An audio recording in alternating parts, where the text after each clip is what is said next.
Ya, saya sebagai saksi sejarah di dalam bersama Mas Mursalin. Tapi memang lucu ya.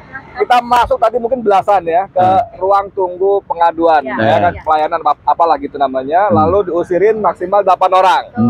8 orang duduk, kita terima. Yang di depan nih duduk depan saya Pak Amin, Pak Rijal, Pak Amin, Mas Narko dan Pak Harto ya. Sebelah saya sampai tadi Bang Rijal Padilla, Bang Marwan Batubara belakang saya. Ujung saya ini beliau, belakang saya Ubedillah Badrus. Kita udah tenang-tenang, lalu tiba-tiba ada petugas, Bapak apakah sudah berkirim surat?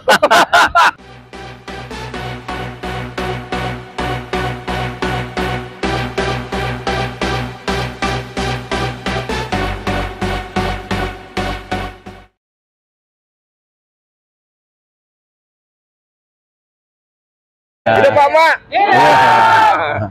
Oke, saya mulai laporan dulu. Saya tadi beruntung dengan Haji Mursalin, Om Lim, diterima ke dalam. Maksudnya diterima itu ke dalam aja ya. Karena dibatasi kita ada belasan puluhan orang, ditolak hanya boleh 8. Kita duduk dan terjadi perdebatan adu otot urat leher maksud saya ya. Adu suara karena adu bacot ya. Adu bacot. Karena ternyata dengan berbagai dalih dan prosedur, tokoh-tokoh sekaliber Amin Rais, Rijal Ramli, Letjen Soeharto, Maijen Sunarko, dan yang lain-lain pun ditolak. Alasannya pimpinan sedang ada kegiatan lah, harus bersurat lebih dulu dan sebagainya ya. Nih, Om Lim akan jelaskan laporan pandangan mata tadi. Jadi kita melihat ya, betapa kurang ajarnya ya lembaga yang hanya menerima laporan saja, itu sudah dinyala satu anjing yang kira-kira kalau cuma cukup satu anjing pergi ya sudahlah ya. Jadi ini keterlaluan. Tokoh-tokoh yang datang ini itu yang punya kaliber, yang track recordnya ya. Bahkan tadi disebutkan salah satunya adalah Pak Amin Rais, itu bekas ketua MPR yang salah satunya berjuang untuk terbentuknya gedung KPK. Ini tidak paham gitu. Hanya melaporkan sesuatu yang menanyakan, laporan itu sudah disampaikan tahun yang lalu, sekarang ditanya mana, udah laporannya belum? Loh, laporannya dibawa enggak? Kan kalau mereka menghormati, tidak usah mana laporannya, dicek. Ini kan zaman komputer, dicek. Pernah nggak? Apakah orang-orang tua-tua ini mengada-ada pernah memasukkan laporan ini? Inilah yang menjadikan seperti tadi marah. Barang kan di awal boleh masuk 8 orang. Kemudian setelah 8 orang itu masuk diganggu cuma 2 saja. Ruangan cukup 2. Kan kurang ajar ini. Akhirnya nggak boleh juga. Akhirnya pun nggak juga gitu loh. Ini tapi saya senang ya. Karena ini kita bisa menyiarkan seluruh Indonesia biar masyarakat tahu dan bisa masyarakat marah ya. Saya mengulang ini lagi karena saya tahu ada emak-emak yang namanya ARM ini ya. Selalu ikut karena dia termasuk orang terpanggil ya, kemarahan dan girohnya ini ya. Salah satunya mungkin ada Mbak Ida, ada Mbak siapa? Mbak Menu. Nah, ini kita kasih apa ibu-ibu biar ngomong lah ya, karena kalau tidak sudah keluar, dia belum bicara, itu merasa kayaknya belum berjuang. Syarat pedang sudah dihunus, tidak menghunus darah lawan. Atau alasannya tidak kenapa seperti itu? Iya, oke, silakan. Karena kami, mak kan harusnya ada di rumah. Iya. Udahlah cukup sumur, dapur, kasur. Tuh. Ketika kami di luar, untuk apa kalau tidak bersuara gitu loh. Mantap. Nah, yang harus yang disuarakan itu apa ya? Harus kebenaran. Karena seperti yang tadi terjadi kondok-kontokan, apalagi disaring sampai 2 orang, itu pun tidak boleh. Artinya apa? Ini sudah mati. KPK sudah tidak berfungsi. Untuk siapa? Tidak untuk rakyat, tidak untuk siapa-siapa, tapi untuk kekuasaan. Dan itu sudah menyangkut kepada kebijakan-kebijakan yang global yang nantinya akan masuk ke rumah, dan itu bersangkut dengan kami. Berarti Anda bukan menindas semua rakyat, tapi termasuk menindas rumah.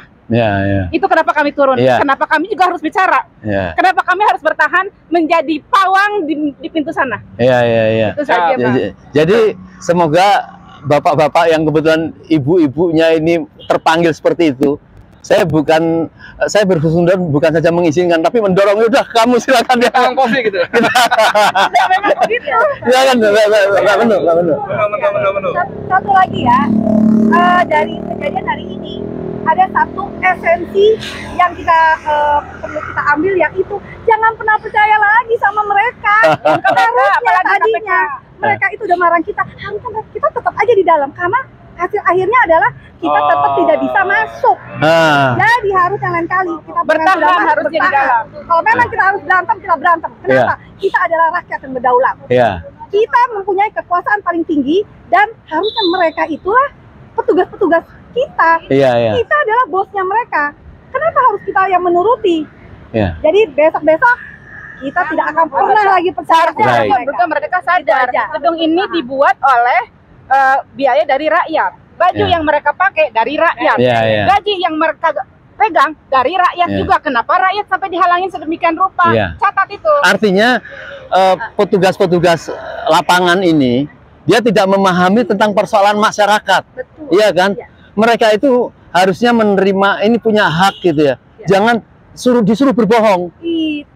Mengapa saya katakan suruh berbohong? Tadi katanya 8 orang, kemudian 2 orang, kemudian nggak boleh, kemudian pergi, wakilnya nggak ada, humasnya nggak ada. Ini kan kalian suruh bohong ini. Ini namanya ngeles itu. Katakanlah tidak bisa bicara apa-apa, ya sudah diterima saja, direkam, nanti sampaikan kepada ketuanya. Ini loh dari bapak-bapak tadi datang, ini sama sekali tidak mau mendengarkan.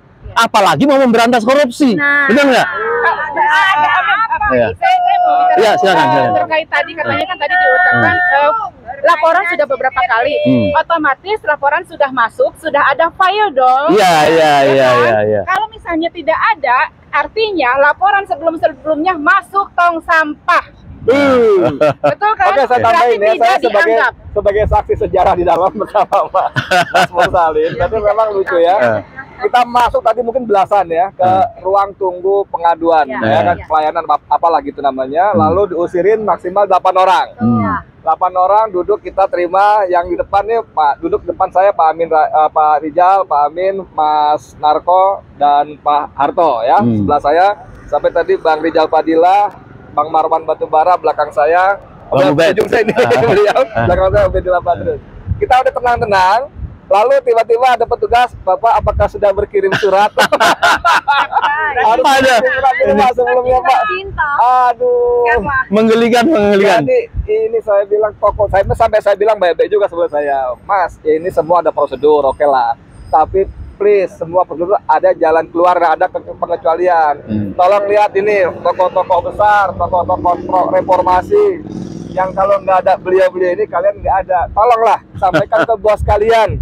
Yang datang tuh Amin Rais, Rijal Ramli, Sunarko, Soeharto, orang-orang top semua. Turunlah, terimalah gitu. Nggak ada yang berani ngasih tahu. Kira-kira kita nunggu 10 menit dulu kira-kira kan. Mohon maaf Bapak, pimpinan kami sedang ada agenda lain semua. Tapi yang penting tadi ya disampaikan oleh Pak Rijal Ramli atau Pak Amin Rais tadi. Oke lah, kalau memang ini seperti ini ya, Firly tidak mau mengindahkan seperti ini, kita akan laporkan paling tidak salah satunya misalnya dengan Megawati. Kita tes juga, apakah Ibu Megawati mau melihat ketidakberesan ini. Ya, Insya Allah hari ini akan sampai kepada Bu Megawati. Kalau Bu Megawati meminta atau memarahi untuk segera kita diterima atau menegur apa itu Firly, ya semoga ini menjadi proses yang baik. Memang upaya ini tampaknya harus menemui benturan-benturannya supaya kita ini kuat. Kalau tidak dibanting-banting, kita ini nggak kuat. Jadi tadi ketika diterima depan teman-teman wartawan, ada satu kalimat Mas Amin yang luar biasa, menyayat hati. Kami dihinakan oleh KPK. Bayangkan seorang Amin Rais merasa dihina oleh KPK, yang itu lahir dari rahim reformasi, yang bapak reformasinya namanya Amin Rais. Coba kayak apa? Udahlah, pokoknya sekarang ini deh. Ini yakin nggak ini rejim bakal tumbang? Tumbang ya? Catat, begitu rejim tumbang ini, orang-orang ini semua kita urut, kita tangkap, kita hinakan lagi. Assalamualaikum warahmatullahi wabarakatuh. Waalaikumsalam warahmatullahi wabarakatuh.